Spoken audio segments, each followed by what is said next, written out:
Jordan, ally of the US, peace treaty with Israel, lacking in oil, but faithfully greasing the wheels of the region's political machine.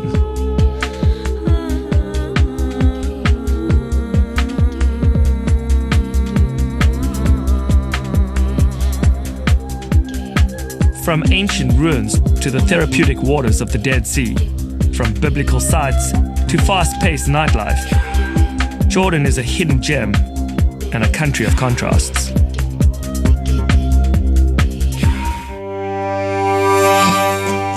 Travel writers cover different beats. I tackle the quirky, cultural side of travel. I find edgy, risk-taking stories.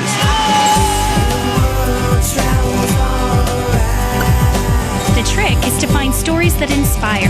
And the stories that sell.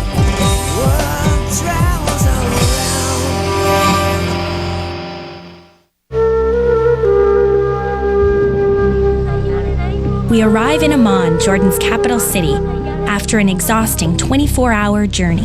That was the longest flight in the history of flight. We are here on a press trip sponsored by the Jordanian Tourism Board. Ibrahim is our guide.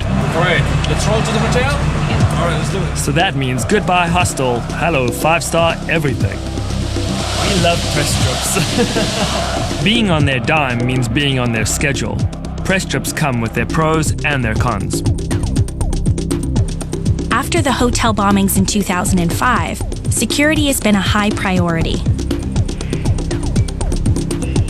I want to know what young people here do for fun. Where do they eat? Where do they shop? Where do they party? Tonight I'm gonna show you around the town. We're going clubbing tonight. How about that to start with? Ibrahim tells me that tonight is the big night. Thursdays are bumping, so if I really want to see Amman's nightlife scene, tonight is the best night to do it.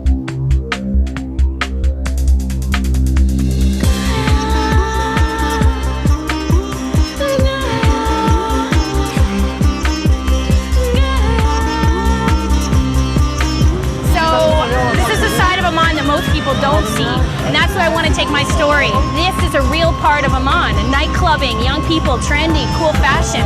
So that's what my story is going to be. As the night gets going, shots make their way around the bar.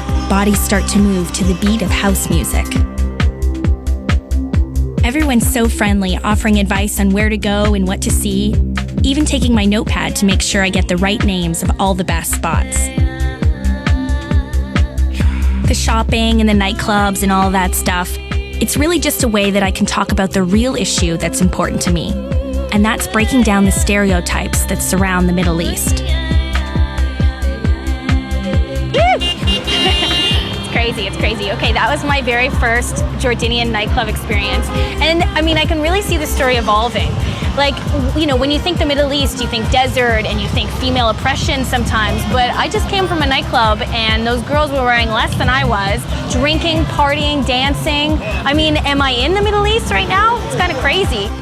The sound of techno still pumping in my head. I'm on a writer's high and I can't wait for tomorrow. A story about young Jordanians is definitely the way to go. Press trips have a habit of making me feel like Cinderella, giving me a brief glimpse into how the other half lives. Hotel suites, porters, yes sir, Mr. Ezrock. And then midnight strikes and I'm backpacking again, hustling away, dusting roaches off the bedspread. But for now, it's back to the tourism board's busy itinerary. As soon as we left Amman and hit the desert, it was incredible, so sparse, absolutely nothing there. I just felt this amazing freedom, such a big sky, so much open space. On the edge of the Arabian desert sits the most famous of Jordan's sites. I'm on my way to the ancient city of Petra. So we just arrived in Petra, and it's late afternoon. It's a bit too late to go check out the main part. I'm kind of looking for my angle here because Petra's been done. So I've got to find something different. So we'll see where this guy takes me. Travel writing. It's like riding a horse. You've got to hold on tight, think you're in control, and ultimately, just go where it takes you. I have those real moments, I call it travel buzz, when there's very few people around, when I have a few moments to reflect, realize where the hell I am, what I'm doing. I see an old Bedouin man praying towards Mecca. Camels, donkeys, a loyal scraggly sheepdog. Rose-red rocks live up to their reputation. Travel buzz. You can't not do this and feel like you're in Indiana Jones.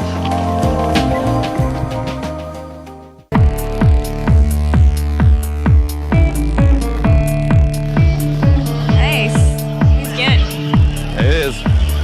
I'm doing this story on trendy Amman, but one of the problems that we've encountered is that it's Friday, it's a holy day, so a lot of the malls are closed.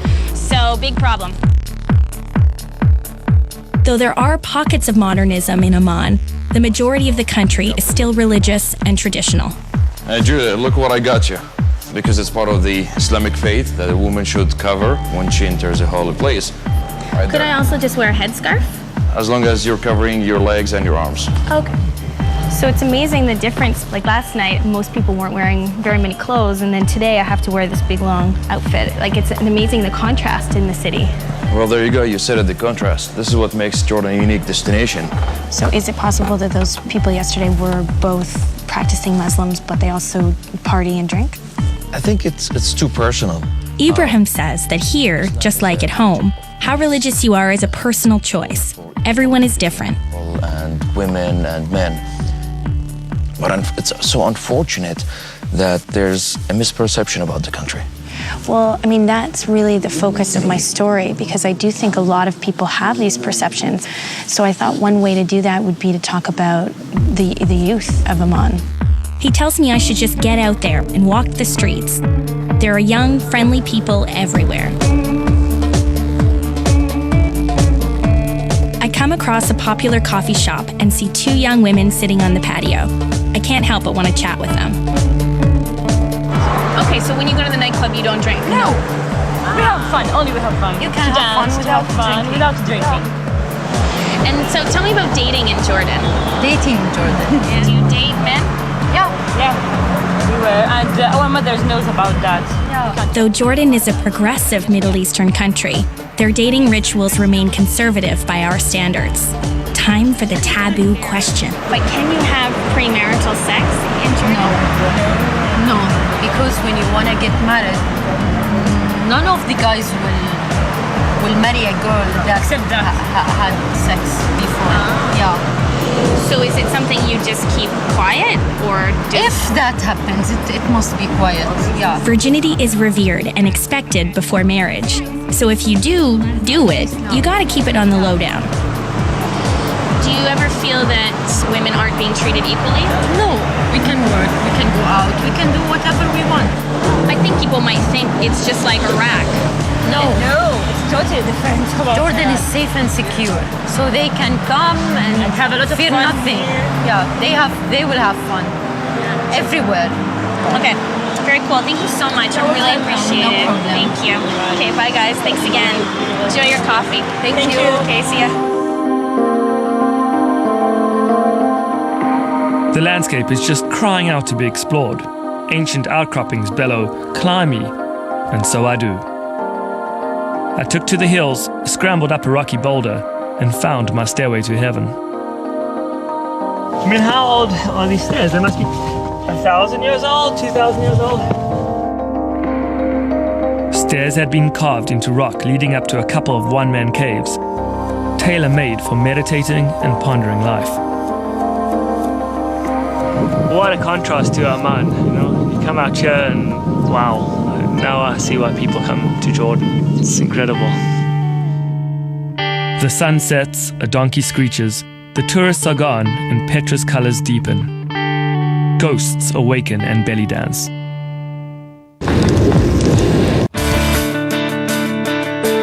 I hit Abdoun, one of the trendiest areas in Amman. I walk the streets looking for cool, young Jordanians.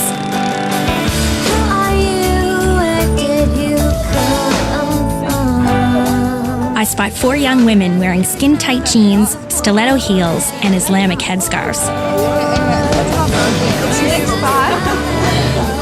Okay, here we go. Cheers. Over ice cream, we share cross-cultural girl talk. So this is the place to come for ice cream. Is that right? And what about fashion? You guys are very fashionable ladies. I didn't realize there was so much versatility. Like you could play with your hijab, right? You say hijab? Yeah, we're having a good time. I asked them why some women choose to wear the headscarf and why others don't. They said it was their own personal decision based on their individual belief in God and their commitment to Islamic law. Some girls wear one, some girls don't. It's up to them. I think for women too, one of the misconceptions of the stereotype is that women are oppressed. Women have to wear the black and they're... No! I told you! No. We have a band, we can't do anything we want. This is a loud no. Absolutely no. Like many young people in Amman, they honor the principles of Islam and don't drink alcohol. On weekends, they like to meet friends for coffee, smoke the argila, and gossip over ice cream. These girls embody what my article is about. I feel privileged to sit with them and gossip openly.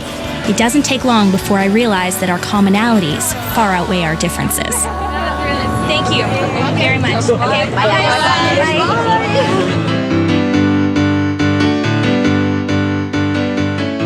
This is one of the grand adventures of life, you know? Going to Petra in Jordan it's one of those things you have to do. That gives me an idea. I've been trying to think an angle for the story, and I think I just had a great idea. I'll tell it and think about it a little bit more. Okay, I totally recognize this from Indiana Jones. There's a total scene where he's racing the horse through here. Horse traffic. To truly experience life in Jordan, I'm told I need to smoke the argila. Thank you. The argila is a large water pipe for smoking tobacco. Hey. There are other names for it. Shisha, hookah, and hubbly bubbly. The apricot? Is it bad for you? Yeah, it's good. It's worse than the cigarette. Is it? Yeah. It turns out that this is the way many people spend their weekend, chatting with friends over a pipe of flavored tobacco. So you guys come here and you get maybe a coffee or something and just hang out? Almost every week. Is it common to everyone has their own? You're sharing? Yeah. Oh, okay. Yeah, I know it's a lot. It would take You know, with my weekly column, I can pretty much write about what I want, but this was a story that's really important to me because it can show people at home a side of the Middle East that they don't often hear about. very cool. I taste the lemon a little bit. Focus on your nose. Yeah.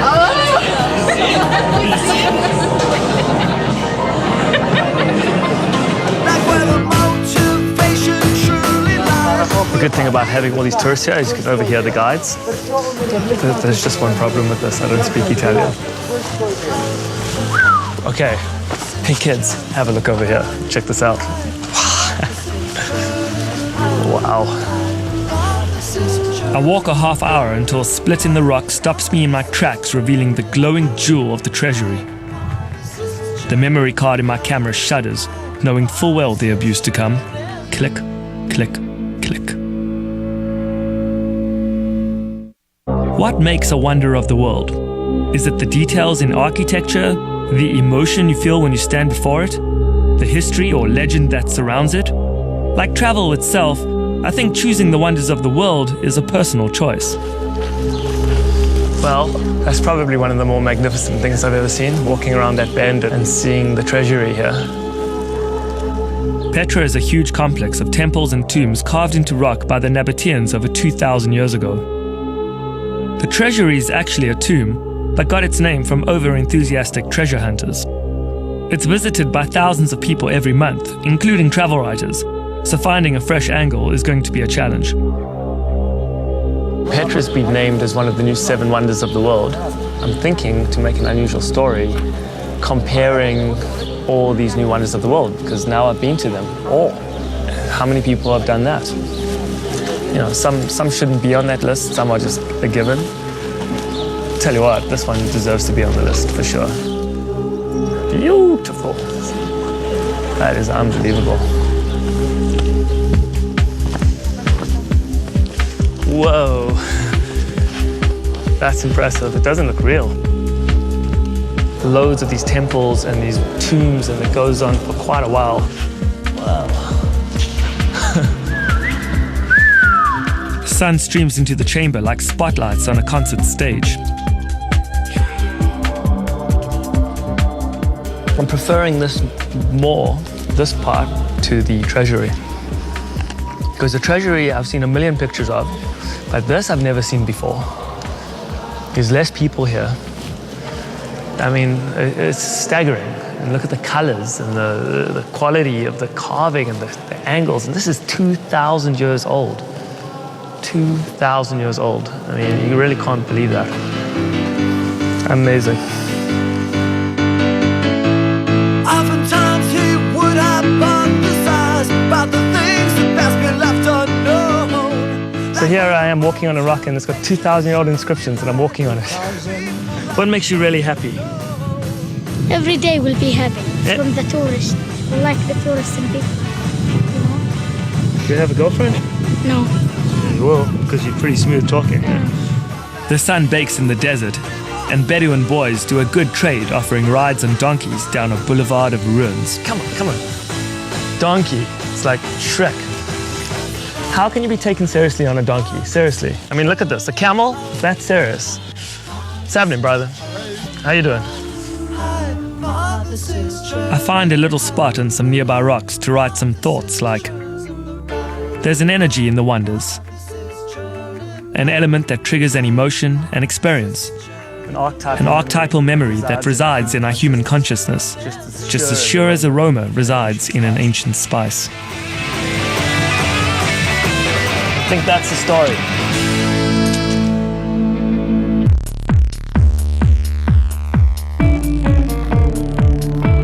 A 5-story air-conditioned shopping hub, Mecca Mall is a microcosm of Jordan itself. It's a blend of Western consumerism and traditional Arabic lifestyle. This outfit is definitely not something I'd expect to see in the Middle East. Then you've got a store like this, which is a huge contrast. There's a lot of misconceptions about the Middle East, a lot of stereotypes, and then you come to a mall here, and I feel like I'm at home, you know? Mall rat culture exists here in Amman as well. That's really what my story is about.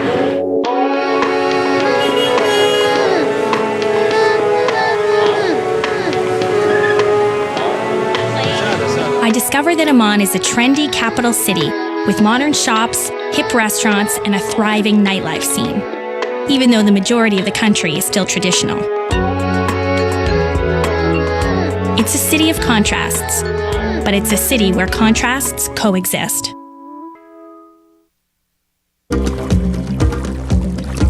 The lowest point on Earth, 430 meters below sea level, a sea that is receding at a rate of 1 meter a year, splitting Israel and Jordan, dividing two countries of two faiths.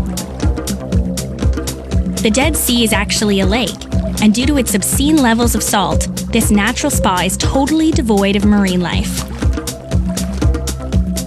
I'm floating way out now, the sun setting between my feet, the Dead Sea salty water supporting me like a soft, watery pillow. The sensation is incredible, and I feel giddy. I hear the gentle lapping of waves. I'm adrift in the Middle East, and all I see, feel, and hope for is peace.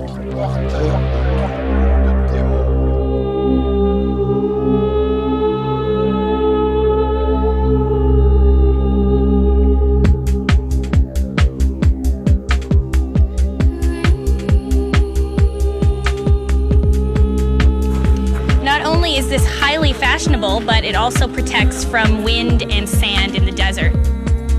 Hey, Brian. Hey, how you folks doing? Good. Let's hit it. Let's go, buddy. So, welcome to my favorite place in the country, Wadi Rum it is. Wadi Rum! Salam Bek. Can you tell us a bit about where we are? This is Wadi Rum right now, right? This is Wadi Rum, known as the Moon Valley, because obviously when you look around you, it looks like the landscapes on the moon. Yeah. Okay, so what happens if we got lost out here? How would we survive? You won't lose your way, that's one. This desert is still inhabited with people, Bedouins. And they are really the soul of Jordan. All right, baby. It's you and me. Hold on tight, Robin. Hold on. Well, guys, I guess I'll see you on the other side. Bye. Yeah. Can you actually see? Woo! It's a good shot. Camels seem perfectly designed to sit on, their humps providing natural saddles. Camel caravan, gossamer headscarves, and a setting apricot sun cast shadow puppets onto a nearby sand dune. But after half an hour, I've reached my camel capacity. But the thing is, the scenery makes up for the uncomfortableness. At least that's what I find. There we go. I got one of ya. Did you? Yeah. Oh, for me, it's my inner thighs. Okay, so this is Bedouin dinner preparation, and they've put lamb and chicken inside the ground to cook it, and now they're actually dumping sand on top of it. It's very unusual. In harsh conditions where only the hardiest species survive, you really appreciate what it means to be alive. Far from civilization, dwarfed by sand dunes and rocky outcrops, I feel insignificant. Feeling the warm desert air exfoliate my skin with fine red sand, it's easy to understand the beauty and vastness. It's really quite clever. No cell phones, no emails. For a travel writer who constantly has to be connected, a night in the desert feels like a vacation. Oh, that looks great. Looks delicious. In a surprising reversal of our travel writing manifesto, the destination turned out to be more important than the journey.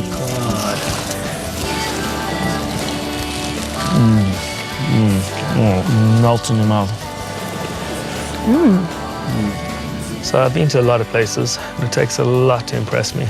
But this campsite is absolutely very impressive. It's beautiful, isn't it? There's so many stars. Yeah, the stars are incredible. This looks cozy. An unforgettable night under an unbelievable sky. It'll be so nice sleeping out under the stars. I've been to many places in many countries. Well, good night. Wow. But few are as magical as this. Whoa, look at the stars. Oh, they're incredible.